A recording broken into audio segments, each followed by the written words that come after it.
Christmas పండుగ అంటే పాపికి రక్షణ, ఆత్మకు రక్షణ, శాపము నుండి విడుదల, నీకు ఆశీర్వాదము. నీకేంటి చెప్పండి? ఆశీర్వాదం. అందుకే యేసు ప్రభు మానవుడిగా ఈ లోకములో జన్మించాడండి. ఈ సత్యాన్ని ఎరిగినటువంటి నీవు ఏం చేయాలి? ఇప్పుడు ఈ సత్యాన్ని తెలుసుకున్నారు కదా, అయితే ఇప్పుడు ఏం చేయాలి చెప్పాలి. ఏం చెయ్యాలి? హల్లెలూయా చెప్పండి. ఏం చేయాలి అంటే రిజిస్ట్రేషన్ చేయించుకోవాలి. చెప్పండి, ఏం చేయాలి? అందరు చెప్పండి, ఏం చేయాలి? రిజిస్ట్రేషన్. ఎందుకయ్యా? నీకు సీట్ కావాలంటే టికెట్ రిజర్వేషను చేయించుకోపోతే ఇక లేదు నీకు.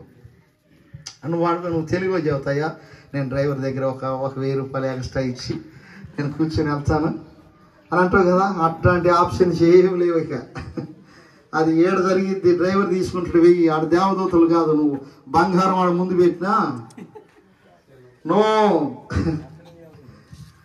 ఇక అవకాశమే లేదు. ఏంటి ఆ రిజర్వేషన్ ప్రియులరా? ఏంటంటే యోహాను సువార్త 3వ అధ్యాయం 16వ వచనంలో రాయబడి ఉంది, ఇదిగో ఆయన నీ కొరకు పుట్టాడు కదా, ఇప్పుడు నువ్వేం చేయాలి అని అంటే చదవండి 3:16. కాగా ఆయన తన అద్వితీయ కుమారునిగా పుట్టిన వాని యందు విశ్వాసముంచు ప్రతివాడు నశింపక నిత్య జీవము పొందునట్లు ఆయనను అనుగ్రహించెను. హల్లెలూయా చెప్పండి. అద్వితీయ కుమారునిగా పుట్టిన వాని యందు విశ్వాసము ఎవరైతే ఉంచుతారో, ఈ రోజు నువ్వు చేయవలసినటువంటి ఆ పని ఏంటంటే, నువ్వు చేపించుకోవాల్సిన రిజర్వేషన్ ఏంటయ్యా అంటే, నీ కొరకు పుట్టిన యేసు ప్రభునందు నీవు విశ్వాసం ఉంచాలి. చెప్పండి, ఏం చేయాలి? యేసు ప్రభునందు విశ్వాసం ఉంచాలి. అందరూ వినాలి, ఏం చేయాలి? యేసు ప్రభునందు విశ్వాసం ఉంచాలి.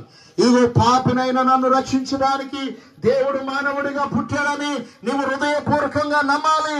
నమ్మి, ప్రభువా నా కొరకు ఈ లోకానికి వచ్చావని నేను నమ్ముచున్నాను, నేను విశ్వసిస్తున్నానయ్యా అని నీవు నమ్మి విశ్వాసం ఉంచినట్లయితే నీవు నశింపక నిత్య జీవమును పొందుతావు. హల్లెలూయా చెప్పండి. ఇప్పుడు మనం ఏం చేయాలి? యేసు ప్రభునందు, తమ్ముళ్ళు చెప్పండి, యేసు ప్రభునందు విశ్వాసం ఉంచాలి. చెప్పాలి, ఏం చేయాలి?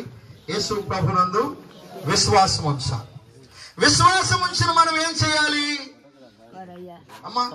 ఇప్పుడు చాలా మంది ఏం చేస్తారంటే,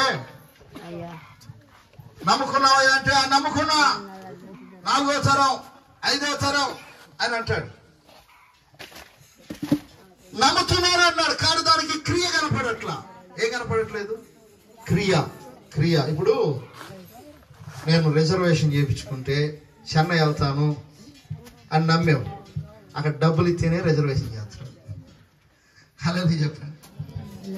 కౌంటర్ దగ్గరికి వెళ్ళి, నేను నమ్మానయ్యా, ఈ బస్సు చెన్నై వెళ్ళిద్దని నేను నమ్ముతున్నాను, నాకు విశ్వాసం ఉందంటే టికెట్ ఇవ్వడు, నువ్వు డబ్బులు ఇస్తే రిజర్వేషన్ చేస్తా, అప్పుడు నువ్వు వెళ్తావు. నువ్వు నమ్మినంత మాత్రాన్ని వెళ్ళావు. అంటే చాలా మంది ఏం చేస్తారంటే,